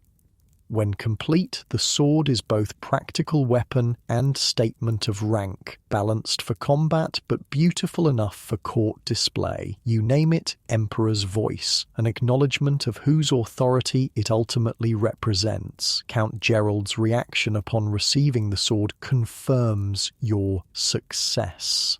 Unlike the restrained approval shown for the regular commissions, he tests the blade with visible pleasure, executing practice cuts with fluid grace that reveals his own martial training. "You've exceeded expectations, Master Smith," he says, sheathing the weapon. "The Emperor will recognize its quality. The completed commission, all 20 swords, 40 spearheads, 15 helmets, and 10 mail hauberks, plus the Count's personal sword, represents the largest project of your career. The payment, delivered in both silver and grants of land usage rights, secures your position among the wealthiest craftsmen in the region. But success brings its own challenges. The expanded workshop cannot simply be dismantled now that the immediate need is fulfilled. The journeymen and labourers depend on continued employment. The village economy has restructured around your operation. Fortunately, word of your work for Count Gerald spreads through noble circles. Other lords preparing for the same Imperial campaign send representatives seeking similar equipment. The local abbey commissions decorative metalwork for a new reliquary, inspired by descriptions of your Imperial project. Merchants from as far as the Rhine cities request specialized tools they cannot source elsewhere. Your forge transitions from rushed wartime production to diverse, steady work, still larger than your original village smithy, but more balanced and sustainable. Some journeymen depart for other opportunities, but a core group remains, allowing you to focus on the most challenging projects while they handle routine production. Adso completes his training and creates his masterwork, an intricate door lock with hidden mechanisms that impress even veteran smiths. You present him with his journeyman's hammer in a ceremony that echoes your own graduation from apprentice status 15 years earlier. "Will you stay on?" you ask him afterward. Good journeymen can always find positions, and many prefer to travel before settling. "For now," he answers, "there's still much to learn from you," and he hesitates, glancing toward the dyer's shop where the owner's daughter works. Personal attachments often influence professional decisions, as you well know. As spring approaches, bringing the birth of your child ever closer, Count Gerald summons you to his fortress. The request is unexpected. Normally he would send for you only if requiring additional work. The fortress sits atop a hill overlooking several villages, its stone walls solid but not ornate. This is a practical military installation, not a palace of luxury. You're led through corridors where arms and armour hang ready for use, to a chamber where the Count sits with several advisors. "Master Smith," he greets you formally. The Emperor's campaign preparations have changed. Charlemagne has decided to remain in Aachen, sending his son Pepin to lead the eastern forces, but he still requires full accounting of preparations. You listen, uncertain how this political information relates to your forge work. All commissioned pieces have been delivered and approved. "I am to provide a detailed report on military readiness, including the quality of arms," Count Gerald continues. "Rather than send examples of your work, I wish you to accompany me to Aachen to speak directly about production capabilities in our region." The invitation represents a significant elevation in status. Craftsmen rarely participate in such high-level discussions, typically represented by their noble patrons. That Count Gerald wants you personally present suggests he values your expertise as an asset in Imperial politics. It also presents a dilemma similar to the Reliquary Commission, leaving your forge and pregnant wife for an extended journey. But Matilda, ever practical, insists you must go. "The child won't arrive for 2 months yet," she says, placing your hand on her rounded belly. "This connection to the Imperial court secures our future and our child's. The journey to Aachen is easier than your previous travels. Riding with a noble's entourage means good horses, regular meals, and secure lodging each night." Count Gerald treats you with surprising collegiality along the way, discussing metalworking techniques with genuine interest. "Had circumstances been different, I might have enjoyed learning a craft," he admits one evening. "There's honesty in making something with your hands that politics lacks." Arriving at Aachen brings a flood of memories. The palace complex looks much as it did during your time at the Imperial Forge, though new construction continues constantly. You recognize some faces among the craftsmen you pass, exchanging quick greetings. The meeting with Imperial officials is held in a chamber adjacent to the main palace, ornate enough to impress visitors but separate from the Emperor's personal quarters. Nobles from various regions present their readiness reports to a stern official who records details in careful script. When your turn comes, Count Gerald presents you with unexpected deference. This is Master Alaric, whose forge has equipped my household guard. He can speak to the quality and quantity of arms production in our region. The Imperial official, initially dismissive of a commoner's presence, becomes attentive as you describe your operations, the number of weapons produced, the sources of materials, the training of additional smiths. Your technical knowledge proves valuable as discussions turn to standardization of equipment across different regional forces. The meeting extends longer than planned, with additional officials called in to hear your assessment of iron supplies and production capacities. By its conclusion, you've been asked to prepare a written report dictated to a scribe, as you never learned letters, on sustainable arms production for the Eastern campaigns. That evening, Count Gerald hosts a small feast for his entourage, including you, another marker of unusual status. The wine flows freely, and conversation turns to the Emperor's health and succession plans. Charlemagne has ruled for over 40 years, an advisor comments. His son, Pepin, is capable, but transition always brings uncertainty. Count Gerald nods thoughtfully. Uncertain times require loyal men and reliable equipment. Our position is strengthened by demonstrating both. You begin to understand your role in a larger game. Your forge's production is not just military preparation, but political currency in imperial relationships. The quality of your work reflects on Count Gerald's competence and reliability as a vassal. The realization is sobering. Your craft, once simply about survival and personal advancement, now connects to empire-wide concerns. The weapons you forge may determine not just individual combat outcomes, but regional stability. As you retire to your assigned quarters, more comfortable than anything in Fryingan, you find yourself at another transition point. No longer just a village smith, not quite a noble advisor, your identity expands with your influence. Sleep comes slowly as you contemplate this new reality. From frightened apprentice to Imperial consultant in 20 years, a transformation as profound as any metal reshaped in your forge. Yet the core remains the same, understanding materials, solving problems, creating what's needed.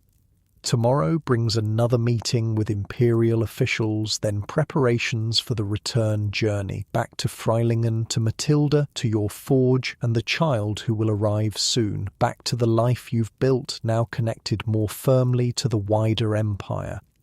The future stretches before you with new possibilities, shaped by your choices just as metal is shaped by your hammer. Not the frightened child who began this journey, not even the same man who established his first independent forge. You've been transformed by fire and pressure, folded and hammered into something stronger than you began.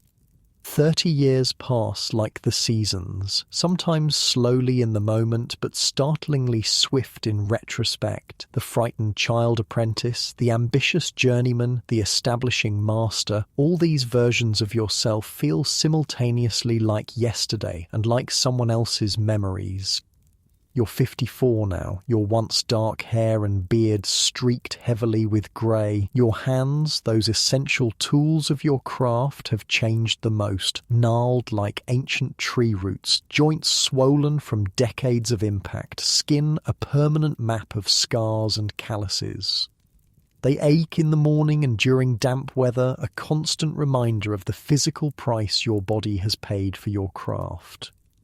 The workshop has changed too, expanded several times over the decades until it barely resembles the simple village forge where you began. Multiple fire pits burn under the supervision of journeymen and senior apprentices. A separate building houses the finishing work. Polishing, detail carving, leatherwork for handles and fittings. What was once your personal craft is now a small industry employing over 20 workers during busy periods. Your son Gerald, named in honor of Count Gerald, who elevated your status those many years ago, works alongside you as a full partner. At 29, he has surpassed your technical skills in many ways, combining your traditional training with innovations learned during his own journeyman travels to Byzantine territories. His specialized Damascus steel blades command prices that would have seemed impossible in your early career. Matilda, her own hair now silver but her mind as sharp as ever, has transitioned from managing your household to overseeing the business aspects of the forge complex. She negotiates with merchants, tracks accounts, and handles correspondence through a scribe who visits weekly.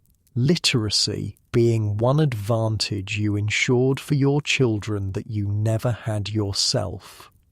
Your daughter Adela manages the family's other enterprises, the farmland acquired through decades of profits, the mill purchased when the old miller retired, the vineyards on the south-facing slopes outside the village. What began as a simple blacksmith's forge has grown into a family holding that employs half the village in some capacity. This morning, like most mornings these past few years, you wake before dawn not from eagerness to work, but from the persistent pain in your hands and back. Decades at the anvil have left their mark in ways no amount of success can erase. You ease yourself upright, flexing your fingers slowly to work out the stiffness, a ritual as familiar as breathing. Matilda stirs beside you. "The new apprentices arrived today," she murmurs, always tracking the operational details, even half asleep. You acknowledge. 3 new boys, sons of minor nobility from across the region. Your forge's reputation now attracts apprentices from well beyond Fryingan, some paying substantial fees for the privilege of learning at the renowned workshop of Master Alaric.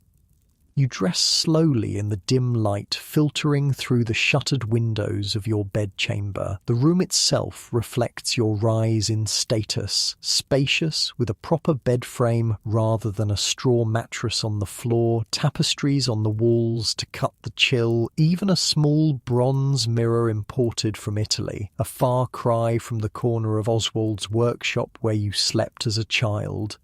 Thinking of Oswald brings a familiar pang of regret. You visited your old master only once after establishing yourself, finding him aged and his forge diminished, operated mainly by journeymen as his strength failed. He died before witnessing your greatest successes. You've sometimes wondered if he would have been proud or merely unsurprised that his demanding training produced such results. Breakfast awaits in the main hall of what can now properly be called a manor house, though modest compared to true noble residences. Fresh bread, cheese, preserved fruits, and small beer, luxuries unimaginable to that hungry apprentice of decades past. You eat lightly, your appetite diminished with age, then make your way to the forge complex. The morning air is crisp with early autumn, dew silvering the grass along the path. Workers nod respectfully as you pass, most heading to their assigned stations. The forge day begins with or without the master's presence now, a testament to the systems you've established over the years. Your personal workshop sits apart from the production areas, a space reserved for special projects and teaching. The fire is already lit, your current apprentice Thomas having arrived early to prepare for the day. He's 16, in his 8th year of training, nearly ready for his journeyman piece. "Good morning, Master," he greets you, his attention focused on arranging tools for the day's work.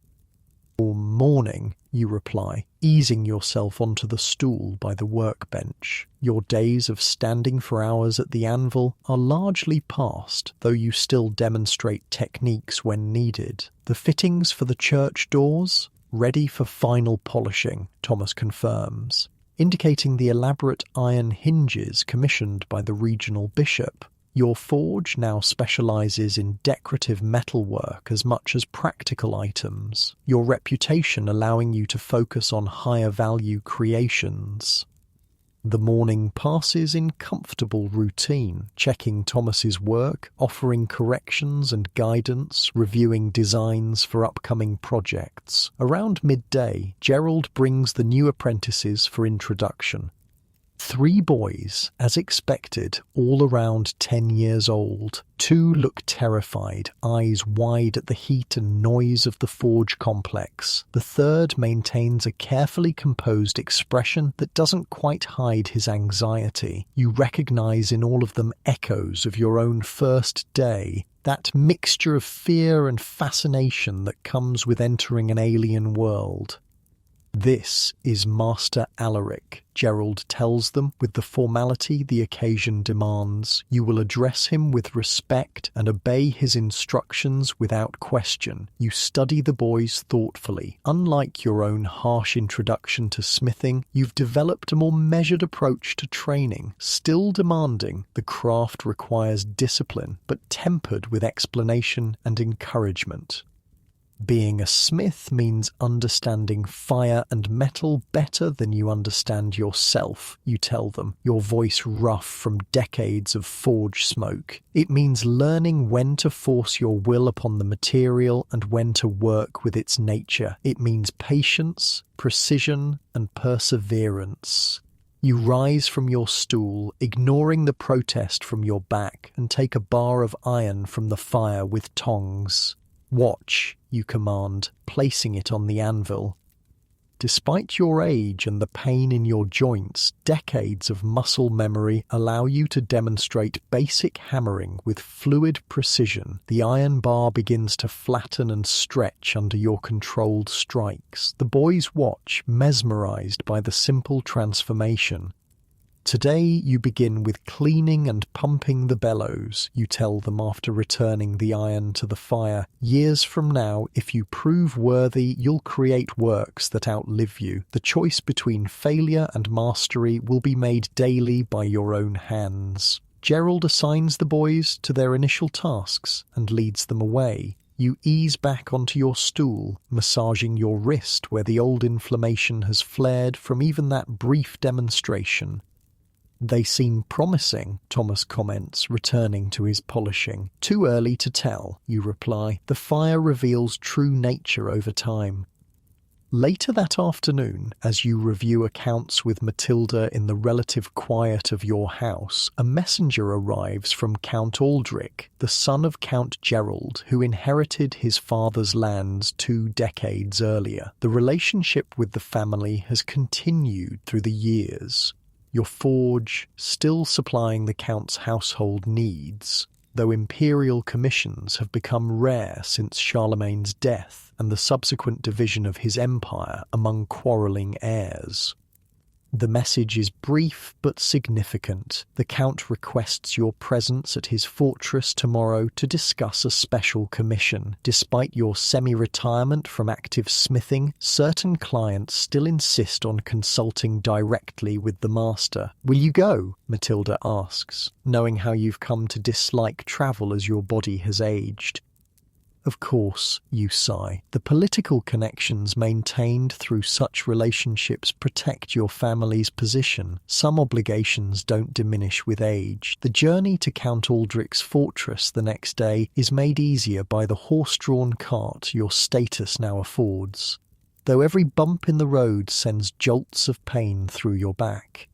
You're accompanied by Gerald, increasingly your representative in business matters. Count Aldrich receives you in his private chambers rather than the formal hall, a mark of personal respect rather than mere business courtesy. Now in his 50s himself, he has grown from the eager young noble who inherited his father's title into a shrewd leader navigating the complex politics of the fragmented empire. "Master Alaric," he greets you warmly, "your years sit lighter on you than mine seem to on me." You both know this for the polite fiction it is. Your body bears every mark of its decades of labour, but you appreciate the courtesy. "My lord honours me with his attention," you respond formally. "How may my forge serve you?" The Count gestures to a chest brought forward by his steward. Not my needs this time, but a matter of legacy.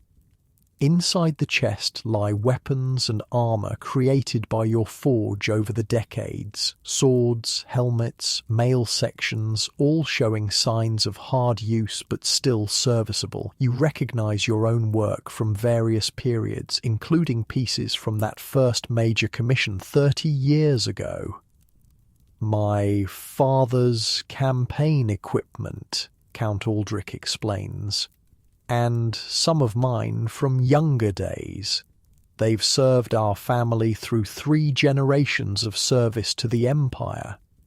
You examine the pieces with professional interest, noting how different items have worn over time, which designs proved most durable, which metals held their properties best. Even now, there are lessons to be learned from old work.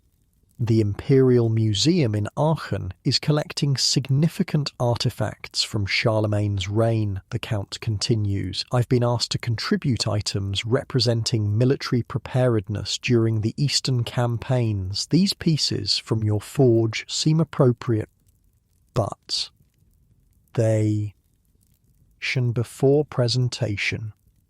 The request is both practical and deeply symbolic. These weapons, created during your forge's rise to prominence, now represent historical artifacts worthy of imperial preservation. Your work, once merely functional, has become part of the Empire's heritage. It would be my honour, you tell him, genuinely moved by the significance. My son and I will oversee the restoration personally.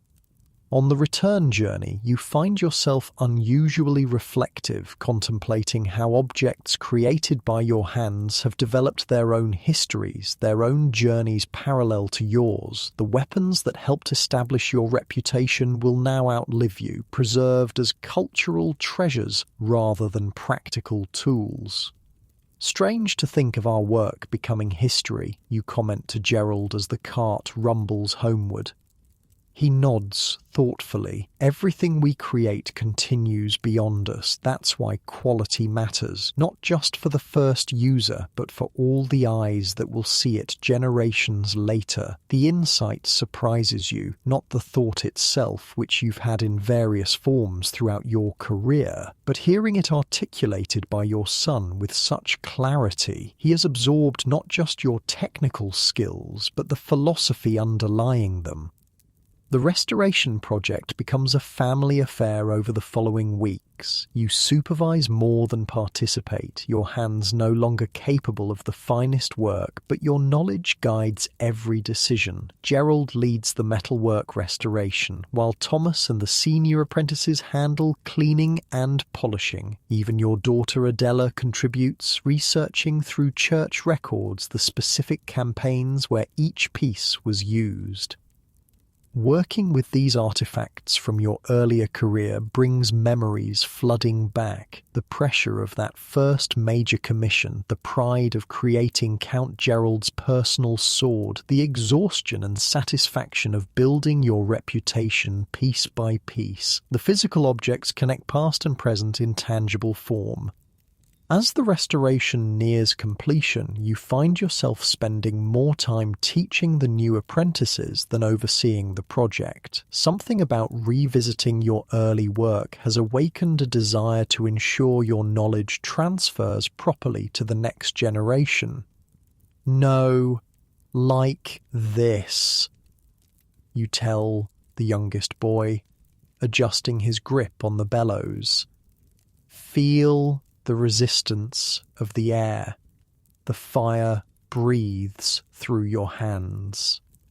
You demonstrate techniques you haven't personally performed in years, ignoring the pain it causes. The boys watch with varying degrees of comprehension, some grasping immediately, others requiring repetition, just as you once did under Oswald's critical eye. One evening, as you sit by the hearth in your home, Matilda joins you with a cup of mulled wine to ease the day's aches. "You've been spending more time with the apprentices lately," she observes. "I thought you were reducing your teaching duties. You warm your perpetually cold hands around the cup. Restoring those old pieces reminded me of something important. The craft doesn't just exist in the metal. It lives in the transmission from master to apprentice, generation to generation." She smiles, the firelight softening the lines age has etched into her face. "You've come a long way from that angry young journeyman who first arrived in Fryingan." "Angry?" you question, surprised by her characterization. "Oh yes," she laughs softly. "So determined to prove yourself, to rise beyond your origins. You worked with such intensity, such focus. It was impressive and a little frightening." You've never thought of yourself that way, but her perspective rings true. The driving ambition that propelled you from apprentice to Imperial craftsman had indeed bordered on anger at times, at limitations, at obstacles, at the circumstances of your birth. "And now," you ask. "Now you understand what truly lasts," she says simply.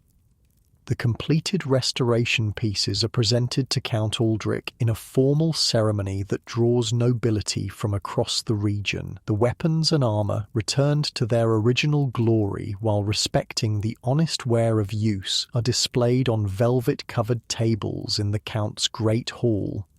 These pieces represent not just military history, but the highest standards of Frankish craftsmanship, Count Aldrich announces to the assembled guests. Master Alaric's forge has maintained these standards for 3 decades, training generations of smiths who now serve throughout the empire.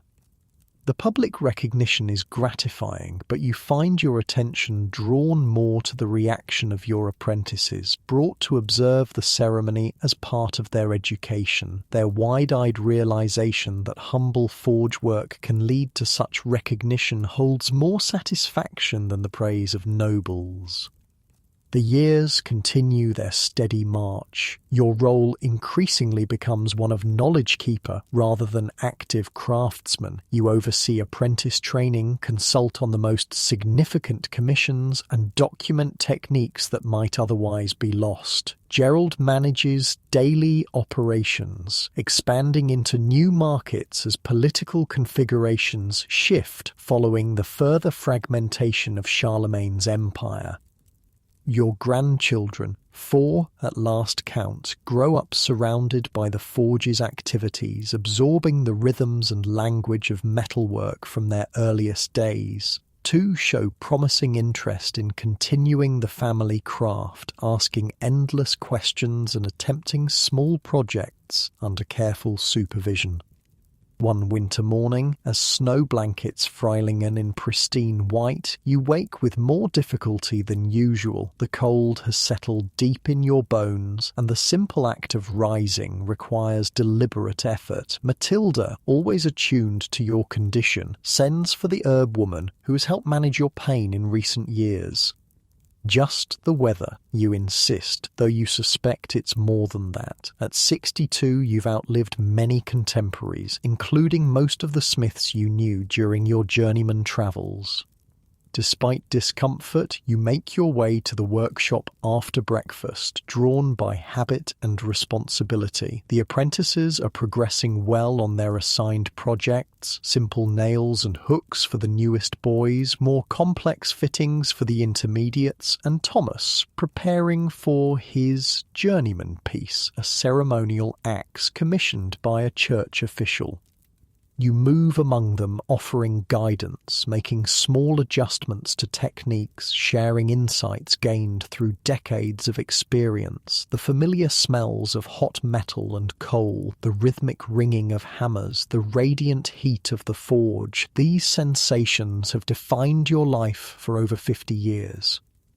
Midday finds you tired beyond normal fatigue. You retreat to your private corner of the workshop, easing onto the padded stool that accommodates your aged body. From here, you can observe the activities while resting.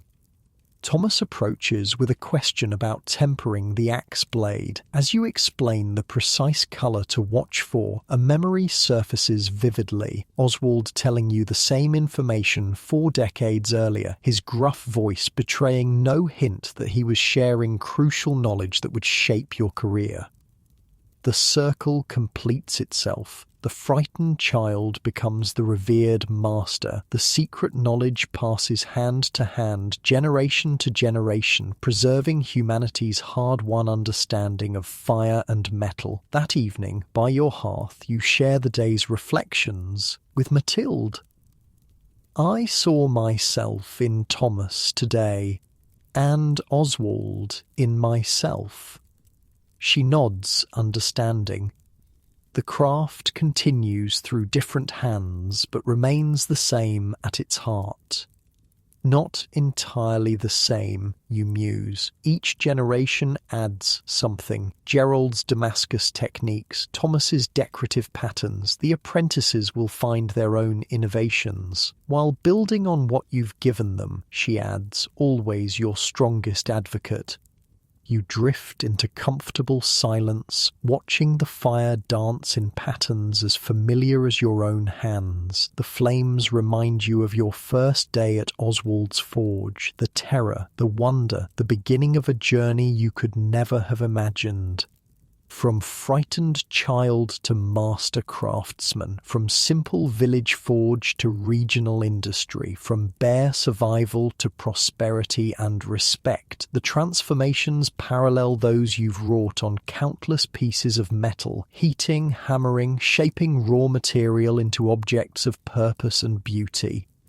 Your eyelids grow heavy as the fire's warmth penetrates your perpetually cold hands. Tomorrow will bring new challenges, new apprentices to teach, new metal to shape. The work continues, whether through your hands or others. The craft remains, outlasting any individual practitioner. Iron becomes steel, steel becomes sword, sword becomes history, apprentice becomes journeyman, journeyman becomes master, master becomes memory. But the knowledge, the techniques, the traditions endure.